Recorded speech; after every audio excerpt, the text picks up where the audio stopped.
Welcome to the Stellar Woman Show, the podcast, magazine, and video hosted by Stella, Olivia, Kikoyo. Each week, Stella will be bringing you a guest or a segment from the Stellar Woman magazine, whose mission is to spread thriving global women's stories, expert knowledge, and experiences covering mind, body, and spirit, fashion and beauty, money, business, and leadership, so that you too can be inspired, learn, be empowered, and thrive.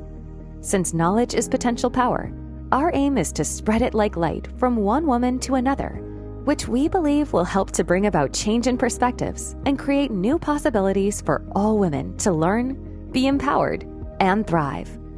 We know if one woman thrives, her family and community thrive too, and the world becomes a better and brighter world.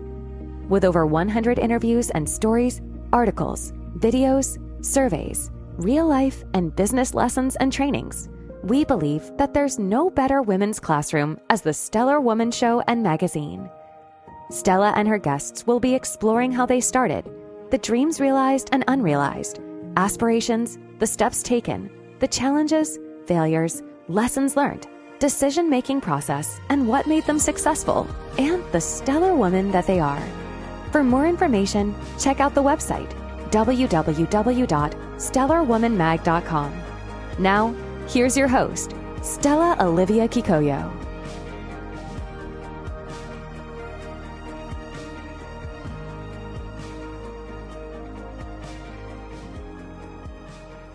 Hello, we are talking about decision making, and importantly, we are talking about courageous decision making. So as we talk about courageous decision making, I want us to think about the last time we made a decision, any decision. What was that decision? Did you actually put any thinking on that decision? Did you think about how you would feel? Did you think about how it would make others feel like? Did you think about the results of 5 years, 10 years of that decision? Most likely not, because we're talking about a decision that could have been a decision to drink water. And that means you never really put a lot of thought around it. You just drink water. Or it could be to pour yourself a cup of tea. It could be that it's in your autopilot that you, every time you go through the kitchen, you just pour yourself a cup of tea. The implications of it, how it will make you feel, might be have thought about, but maybe not completely. So there are those decisions that we make without exactly thinking about them for more than the minute that they come to our mind. A decision to sit down, a decision to stand up, a decision to get your phone, to scroll on your phone. All those are decisions you're making every time and then. And they have implications to different things in your life. A decision to get a phone could be a destructive decision. It could be a decision that helps you actually see a reminder at that point in time that then has a great implication for the rest of your life. It could be a reminder about going for a particular test, a blood test or whatever it is, and then from there things change. So it could be just that decision. What we want to talk about right now are decisions with great implications at that point in time in our analysis. The decisions that are high-risk decisions, the decisions where we have a lot of fear because of the implications. And these decisions can range from decisions to do with your well-being. It could be that you're stopping smoking. It could be that you're getting off drugs. It could be decisions to start a family. It could be a decision to marry or a decision to leave a marriage. It could be a decision to start a business, a decision to stop a business, a decision to get into a new career, change career. It could be a decision to elevate yourself to go back to school. And that means that you're going to change how your family is going to be interacting, how you're going to be spending the day, where most of the hours of your day are going to be. It could be a decision to start a PhD, exactly. So that could have a high implication of masters in your life, and that could have real implications to your life. So these are the decisions we are talking about, decisions that can have a great life-changing implications. So those are high-risk decisions, and we're going to learn that based on the women we interviewed in issue 8 of the Stella Woman magazine, and some of them that we surveyed, as they are very various decisions that we make that are courageous to us, and we have to think about those moments. For Beth Lapide, as you'll find her in issue 8 of the Stella Woman magazine, but also in episode 4 of the Stella Woman Show podcast, we know that Beth Lapide is a sickly child. And at some point in her life, she has to make a decision. She decides to make a decision. Beth makes a decision to actually see if she could get better. And she started to find ways in which she could get better and leave the hospital. She had been raised in hospital. She had spent so many years in hospital. And she just came to this understanding that there was more to life, and she had the potential and the ability to live that life, that healthier life. And she goes on to have a better, healthy life. So we can see those type of decisions that someone can make even within the hospital. But Beth also had a moment in her life where she had a cluster of enormous courageous decisions, where she left her marriage, she left her area where she was living and moved into a new state. She started a business, so she was completely starting afresh. And she asked herself, how did that girl do that then?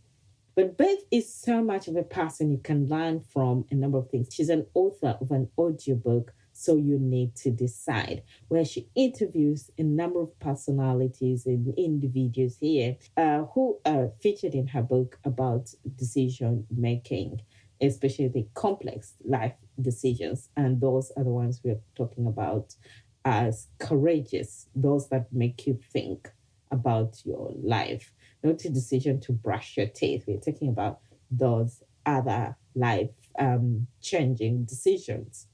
So when we see that in there, Beth took 2 key lessons, although she has a lot, but I told her to pick up those that we can take along. And she talks about taking risks, not being afraid to make mistakes. That is taking risk and not being afraid to make those mistakes, and consistency.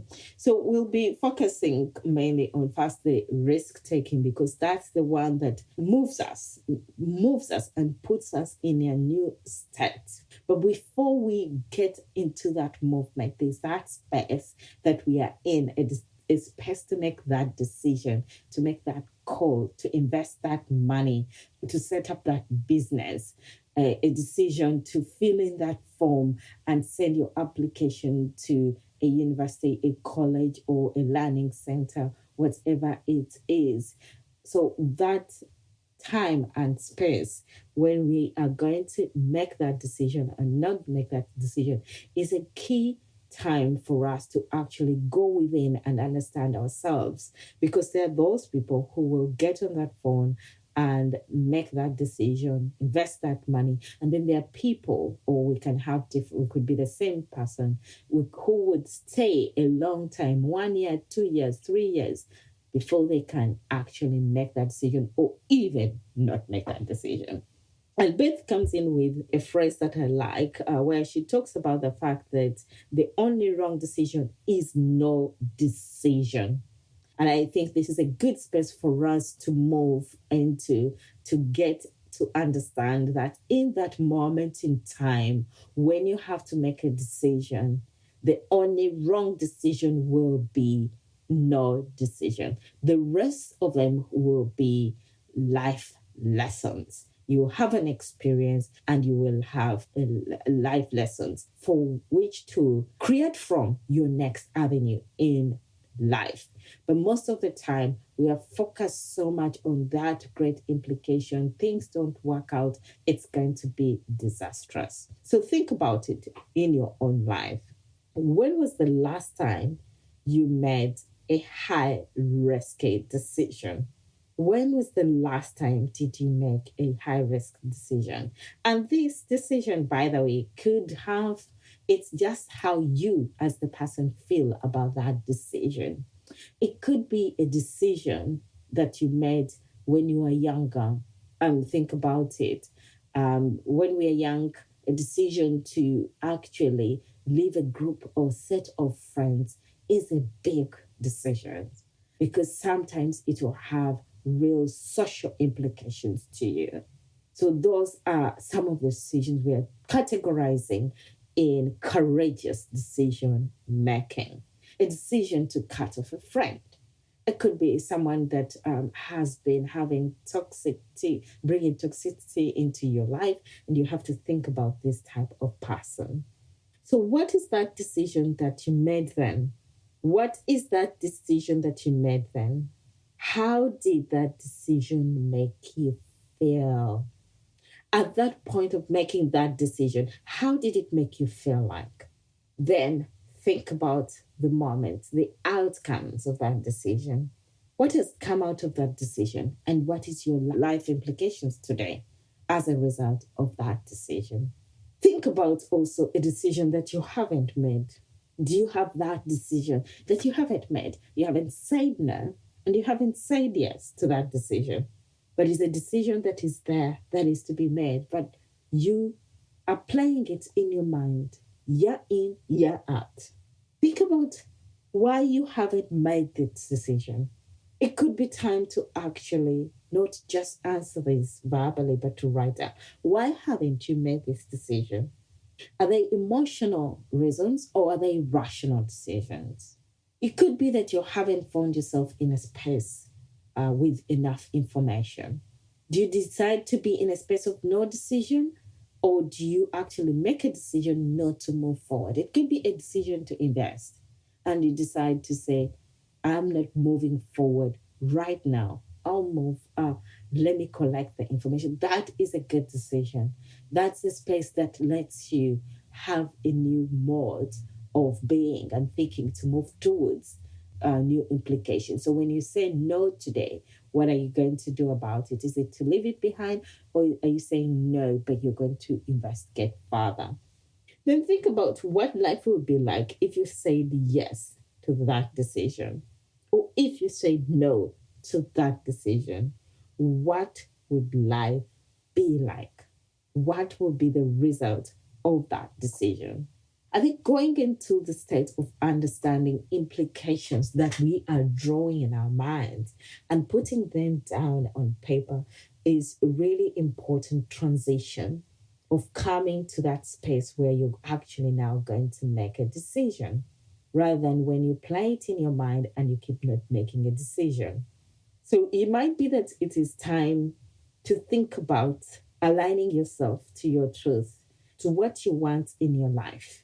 Asking yourself at this point in time, what do I want in my life? What is important to my life? What would I be most proud of as a woman, or if you're a man, 10 years from now? If I look back, would it be a decision that I'll be happy that I made? This is going to be true as it can be to you, and that's what's important. As you think about aligning to yourself, then it's important to also go into your belief, your thought process, because you are the creator of your life and thoughts are the starting point of creation. Yet our thoughts are fed by our belief system. It could be that it's time for you to go within yourself. Why haven't you actually moved? If you know what you want and you know the life you want to be, what are the thoughts that you need to put in place to ensure that what you want comes into place? And thinking about it this way could mean that you think about the thoughts that have been lingering in your mind, or those that you run in your mind right now that have been disempowering you in making that decision. You could need to sit down with yourself and investigate these thoughts that have beliefs behind them. When you think about making that decision, how do you feel? That could be a starting point as well. Sometimes people are not able to catch their thoughts. We are not able to catch our thoughts, but the feeling will signal you to the type of thought you are holding. How are you feeling right now? Are you feeling in tune, or is it making you anxious? So then you go to your thoughts. So many times we have to go to the feelings because they're more real to us. The body communicates to us. And then from there, we shall go back to our thoughts. Think about that thought that has brought about that feeling of anxiety every time you want to make this decision. Where does that thought come from? Is it from the news? Is it from a friend, from a sister, from a brother, from a husband? Where does that thought originally come from? Is it actually a true thought? Is it true? Most times it isn't a true thought. So it has been lingering in your mind and creating a belief from which you are going to anchor and be in the state that you're in. So using your feelings, you might need to attune into yourself and pay more attention to your body and see how you have been able to make decisions based on the feelings and whether those decisions have had great implications for you or not. If you're starting from a place of fear, that means if you make a decision from a place of when you're anxious, most likely it's not going to be a decision that serves you. And therefore, you need to first bring yourself into an aligned state and stable and full balanced state before you actually call that decision. It might mean that you get yourself a quiet place and make sure you don't have a lot of distraction around you. And try to listen within you, the intuition that is already there, that's absolute, ready to serve you. That inner voice, that inner knowledge, inner wisdom of knowing that is always there.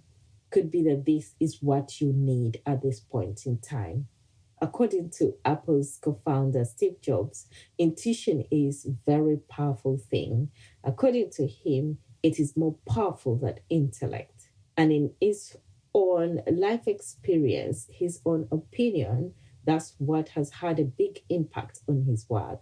So we can see that a number of people want to align towards their intuition. So to be able to tap into the gut, you have to always be in balance. That is where you are able to turn and tune into it and ensure that you're not depending on the external voices, people's answers, and be able to move into the space that you want. If you're very much of a rational person, I would like to borrow from June Dennis, who we still interview for issue 8 on decision making. One of the other ways you can do is schedule the timeline. Give yourself a timeline when you'll be making this decision.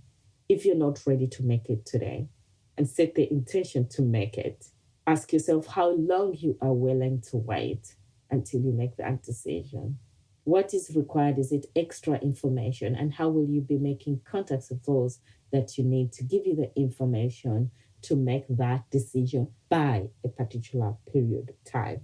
So these are ways in which we can now feel empowered to make that call. At times I feel that when I have to make that decision is if I haven't made a decision. Sometimes I feel that I am decisive. And the only reason I am decisive at that particular point in time when a call is made is because I've been actually lingering with that decision. And when I create a timeline that, you know what, by January, I have to be releasing this podcast, that means that I have decided to schedule it and made this decision space, no decision space, come to an end. That's also a decision. By the time you're scheduling it, you're creating a decision and then you're moving into momentum of making that decision. So schedule yourself a time that by this date, I'll be making a decision to either put up my poster that my podcast is coming out or to ensure that I've completed my editing or whatever it is. Schedule something that is going to help you run to this deadline of making that decision. It could be that you're going to make an announcement on that day. And whatever it is going to happen on Monday of this date, you're going to be announcing that you're bringing forth something new. And that will set you into emotion of just the emotion of making that decision and then leaving its implications and learning lessons to move you forward to a new being. You become the person who experienced that. How would life feel like when you can sit at the table and find yourself looking back that you experienced that you made that decision and moved into that area that you always thought you wanted to go into, move into that country that you always wanted to move into. Now you're looking back. Whether it didn't go as rosy as it was, the fact of the matter is that you have lived it now. And now you can tell a story. And many times there are lots of good things, good moments that you're going to recall in your life that only came as a result of that decision. And it could be that you're coming back. But what you're going to be is that you're going to tell a new story, a story of what it means to having gone and experienced that life for that period of time. Whether it's entrepreneurship, people move from employee to entrepreneurship back to employee. They are different employees at that point in time. They are so different. The learning experience of trying entrepreneurship is also important experience. So what we want to see you go into is making a decision and to understand the decisions that make are not going to exactly be good or bad decisions. They are decisions whose implications will always lead to further implications and further outcome. And you can't tell the whole story. I remember also Steve Jobs also talks about that you only make meaning by connecting the dots backwards. So things like failure, that you failed at this point and failed at this point, and then you've succeeded at this point, can only show you that success can only be as a result of those other moments that did not exactly turn out well, but created the person that you are, the person with a different form of thinking and processing, the person with new form of insight and foresight that allows them to now move in life differently. So we are here to encourage you to make those courageous decisions and bring forth a new being, a new creation, because as you bring a new thought and make it happen, make that decision, you live that life, you're recreating yourself and bringing forth that new person, a new experience, and offering that experience to other people, like the women who have been interviewed in the Stella Woman magazine. Their experiences are impacting my life and impacting a number of people's lives. I hope you're going to be able to get something from this particular session that allows you to go deeper into understanding yourself, also go deeper into how you make your decision, but also allow you to tap into some of the knowledge that is shared and utilize it in making your decisions going forward. Remember to think about how would your life be like if this decision is made? How would it feel like if you made this decision? And how would you review your life 20 years from now if you made this decision? So the decision to say yes or no to it is the decision we are talking about. That is the decision. What we don't want is a no decision space. I hope you've been able to get something out of this. This is Stella Olivia Kikoyo, and I'm so grateful that I've shared this part of the digest of decision making with you, and I'll continue to do so in the coming episodes. So continue to make those courageous decisions, and let's make 2023 and the future an amazing and better future by making those courageous decisions. It's me once again. Goodbye, and thank you for being here. Thank you for joining us on the Stellar Woman magazine and show's mission to spread thriving women's stories, knowledge, and experiences so that you too can learn one or two things, be inspired, empowered to change, and thrive. We change one woman at a time. This, we believe, will help to make the world a better and brighter world. I hope today's episode inspired you to change perspective, see new possibilities, and take action so that you can become the stellar woman that you would like to be. If you enjoyed this episode, make sure to go to the Stellar Woman Show and magazine website for transcripts and more. Also, please remember to subscribe, review, and share with others, and follow us on all social media platforms. Have a great day. We look forward to catching up with you on the next episode.